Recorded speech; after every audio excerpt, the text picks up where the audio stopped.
Muito bem, meus amigos. Estamos aqui mais uma vez para conversar com vocês, dando continuidade à nossa introdução. Nós estamos começando a falar a minha segunda aula aqui para vocês. Uma aula bem tranquila por enquanto, sem muita legislação, para não ficar pesado para você ter a noção de que as coisas são simples, não são complicadas. Você lembra que nós estávamos conversando sobre convenções partidárias e ainda é esse assunto. Nesse bloco aqui, nessa parte, nós vamos ainda continuar, você viu na claquete aí, falando sobre convenções partidárias. Você notou que no final do nosso último bloco, nós conversamos com vocês que as convenções partidárias se dão em um determinado período, né? Esse denominado período de convenção partidária, que vai do dia 20 de julho ao dia 5 de agosto. Tá bom? Bom, é o seguinte. Vamos pensar numa coisa. Essas convenções partidárias, como eu disse para vocês, elas são realizadas por quem é filiado. E aí você perguntaria, por que um não filiado não pode participar da convenção partidária? Porque é um ato interno. A convenção partidária é um ato interno exclusivo do partido político. É como se fosse um clube. E nesse clube só tem ingresso quem é filiado. Porque você imagine só, alguém que seja filiado a outro partido participar da convenção de outro. Não tem o menor sentido.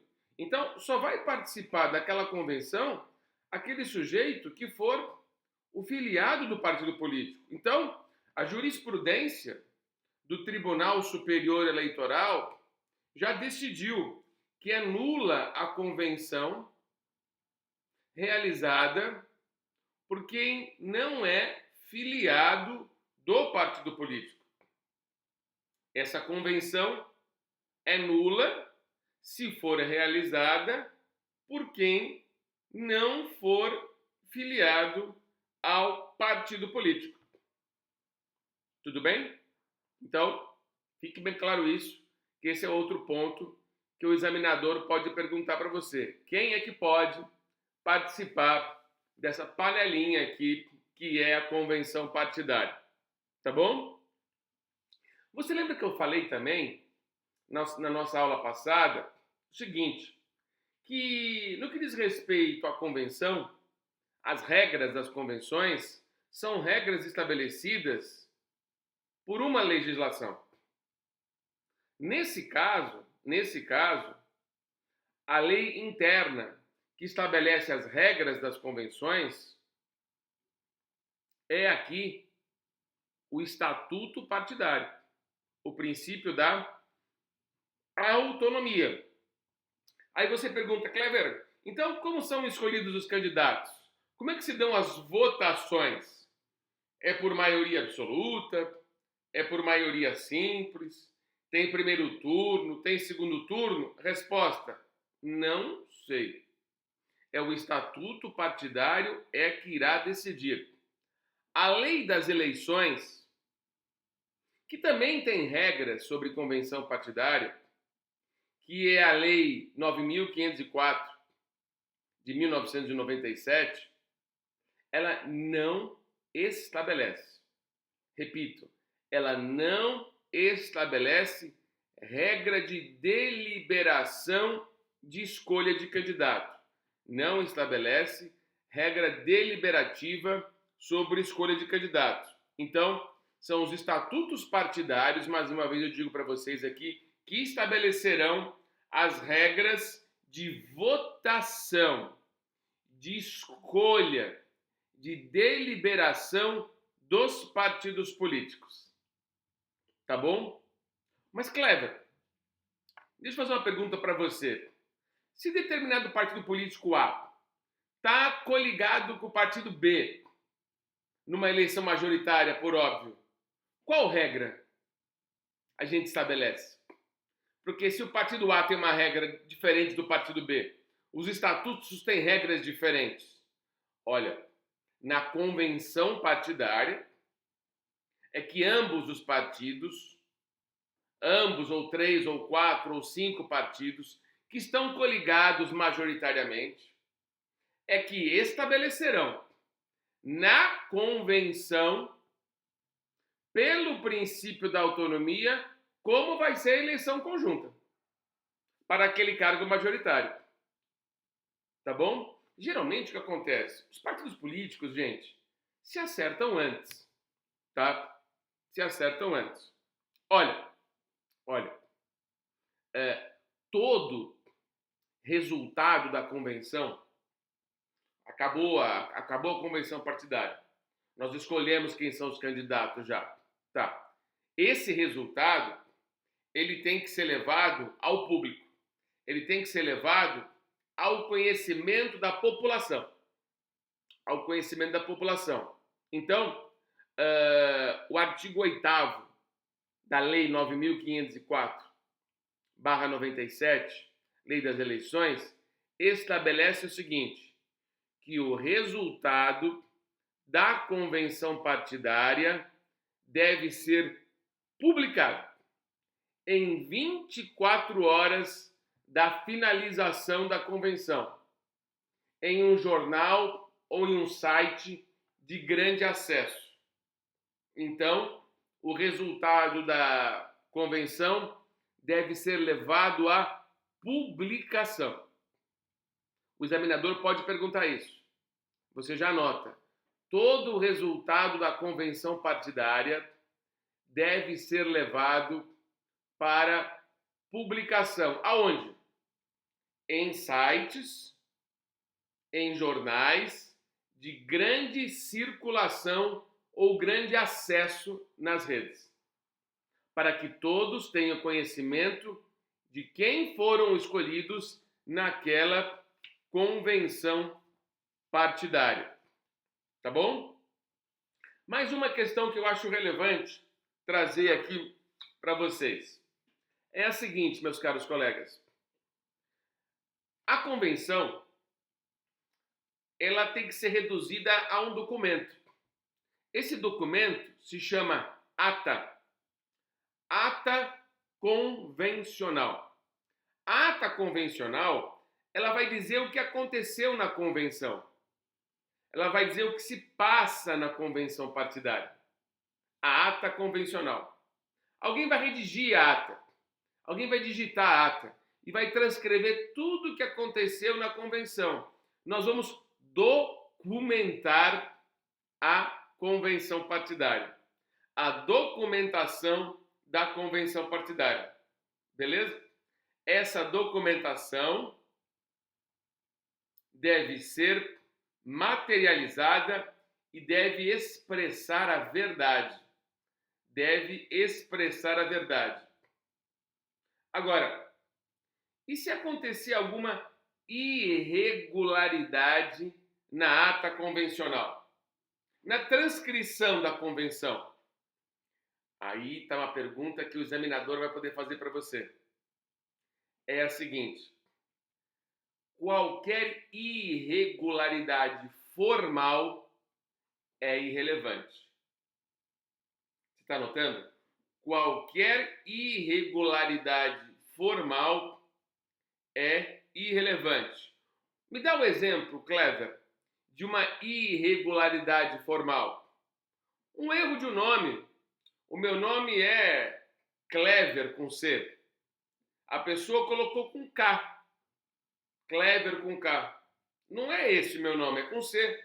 Mas foi um erro formal, um erro irrelevante, um erro de digitação, um erro de incompreensão. Esse é um erro formal. Um outro erro. Alguém esqueceu de assinar a ata. Ou assinou a ata de maneira incompleta. Tudo bem, é um erro formal. Agora, se for um erro material, por exemplo, eu fui escolhido como candidato, fui aprovado na votação. Só que aí o João é que que ficou no meu lugar. Colocaram o João, não colocaram o Clever. Peraí. Isso já é um erro material. Então, a convenção deve ser objeto de transcrição na ata. E essa ata deve refletir a verdade do que aconteceu na convenção. Os erros materiais podem provocar a anulação da convenção. Os erros formais, não. Por quê? Porque o artigo 219 do Código Eleitoral, o artigo 219 do Código Eleitoral fala que não há nulidade sem demonstração do prejuízo. Não há nulidade sem demonstração do prejuízo. Ou seja, não havendo prejuízo para candidatos para a convenção, não se fala em nulidade da convenção. Agora, se demonstrar que houve um prejuízo material, essa convenção pode ser anulada judicialmente. Tá bom? Isso também é muito importante. Tá legal? Dando continuidade. Aonde que é o lugar da convenção? Aonde acontece a convenção? Na sua casa, na minha casa, em algum auditório? Olha, existe disposição para isso. As convenções partidárias, ordinariamente, comumente, elas acontecem nas sedes dos partidos políticos, nos diretórios dos partidos políticos. Isso não vai cair no seu exame. Vai cair isso que eu vou dizer agora. E aí essa é a função do cursinho. Essa é a função da preparação aqui da gente. As convenções podem ser realizadas em prédios públicos. As convenções, isso você tem que anotar. As convenções podem ser realizadas em prédios públicos. Mas espera aí. Partido político é pessoa jurídica de direito privado. Partido político não é público. São entidades privadas. Como que uma entidade privada vai utilizar de um prédio público para fazer a sua convenção? A lei faculta. Por isso que cai no seu exame, porque a lei faculta. O artigo 8º, parágrafo 2º, o artigo 8º, parágrafo 2º da Lei 9.504/97, Lei 9.504/97, que é a lei das eleições, que regulamenta todo o processo de eleição, inclusive das convenções, estabelece, determina, ensina que as convenções podem ser realizadas em prédios públicos. Tá bom? Podem ser realizadas em prédios públicos. Com uma condição. Qual é a condição? Que se um partido político participou daquela convenção no prédio público, por exemplo, da Câmara Municipal, da Assembleia Legislativa, no Congresso Nacional, pode ser realizado, desde que não atrapalhe os trabalhos daquela entidade. No final de semana, por exemplo, se um partido participou, todos os outros poderão participar. Todos os outros poderão participar em pé de igualdade. O que significa dizer? Para a realização das convenções, os partidos políticos poderão usar gratuitamente os prédios públicos, responsabilizando-se por eventuais danos. Mas isso deverá ser facultado a todos os partidos políticos. Se um participou, todos os outros podem participar. Tá bom? Olha que interessante. Olha que interessante.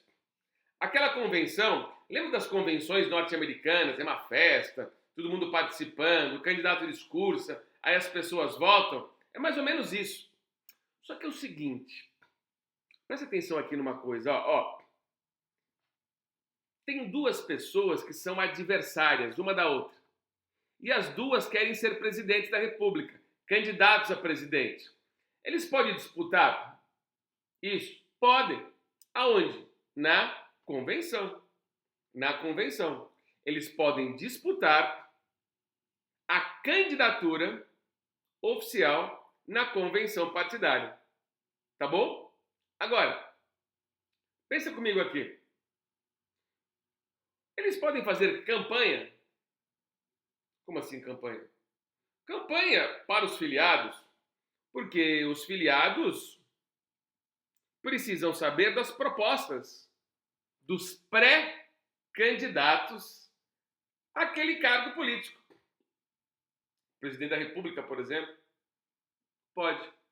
podem fazer campanha. Não é essa campanha eleitoral que você vê na televisão, no rádio ou nas redes sociais. Não é. Ué, Clever, então existe uma outra campanha? Seja bem-vindo à campanha intrapartidária. Pode anotar aí. Campanha intrapartidária. O que é campanha intrapartidária? Intra, dentro. Partidária, do partido.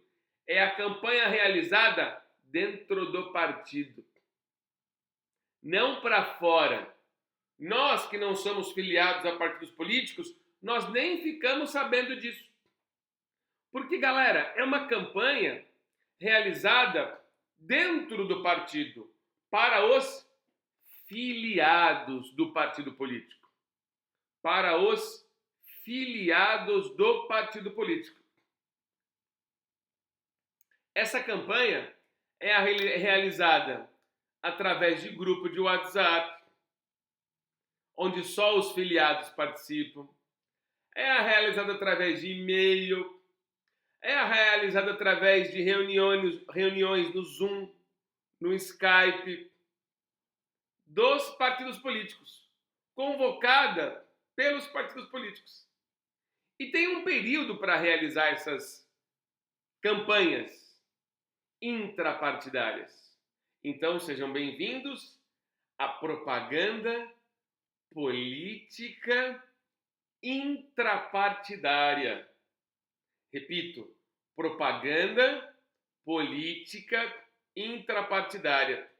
Essa propaganda política intrapartidária, ela está prevista no artigo 36, parágrafo 1º da Lei das Eleições. Artigo 36, parágrafo 1º da Lei das Eleições, que é a Lei 9.504/97. É tudo artigo espalhado.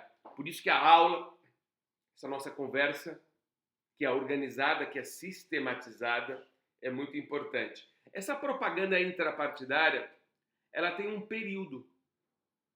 É o período de propaganda política intrapartidária. Esse período de propaganda política intrapartidária, ele se dá nos 15 dias antes da convenção. Ah, que dia está marcada a convenção? Você sabe, o período convencional é de quanto? 20 de julho a 5 de agosto. Ah, está marcada para o dia 20 de julho. Tá bom. Então, pega 20 de julho, conta 15 dias antes. Nesse período, propaganda intrapartidária. Vota no Clever, vota no Clever, vota no Clever. Vamos lá, vamos lá. Folheto, papel, reunião, vídeo. Só que isso não pode ir para fora do partido político. Porque tem que ser um ambiente próprio. Por isso que é proibido o outdoor, distribuição de santinho na rua. Para quê? Essas pessoas não votam. Quem vota é só o filiado. É só o filiado do partido político. Então, se só o filiado do partido político vota, então não tem que fazer propaganda para quem não é filiado. Então, o período, anote isso aí, o período de propaganda intrapartidária se dá nos 15 dias que antecedem a convenção partidária. Tá bom? Olha, a convenção, como eu disse para vocês, ela vai do dia 20 de julho até que dia? 5 de agosto. Nada impede que essa convenção dure mais de um dia, mais de 2 dias. São 15 dias de tempo, do dia 20 de julho a 5 de agosto. Então nada impede que a convenção dure 15 dias também, viu? Eita, convenção demorada. A convenção tem que ser realizada naquele período. E pode se alongar. Não tem problema que ela se prorrogue, mas dentro daquele período. Tá bom? Perfeito? É um tema bem interessante, que pouca gente conhece. Nós temos aqui muitas aulas para falar sobre direito eleitoral. O que Concursos, aqui, o que Concursos disponibilizou um tempo bem interessante para vocês.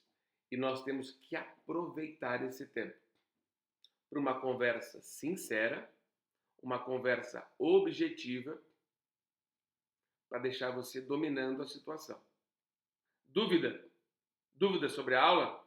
Arroba, lá no Instagram, arroba Clever, com C e V, clever.vasconcelos. Nós estamos juntos, tá bom? O meu Instagram é um Instagram profissional, só de questão e atividade jurídica. Vocês sabem, eu sou professor de direito eleitoral, de graduação, de pós-graduação, sou mestre, doutor e pós-doutor em direito constitucional e eleitoral. Perfeito? Então, tenho estudos aqui no Brasil e na Europa sobre esse assunto. Eu domino bem a área, tenho vários livros escritos. Daqui a pouco eu apresento meu livro de direito eleitoral. Sou dedicado ao assunto. Então, fiquem seguríssimos. Vocês estão tranquilos aqui para serem aprovados no concurso de vocês. Tá bom? No próximo bloco, parece televisão, né? No próximo bloco, eu ainda vou falar de convenção. E vou falar um pouquinho do que pode acontecer no seu concurso. Tá legal? Então eu já volto para o nosso próximo bloco, ainda com o tema convenção partidária. Grande abraço.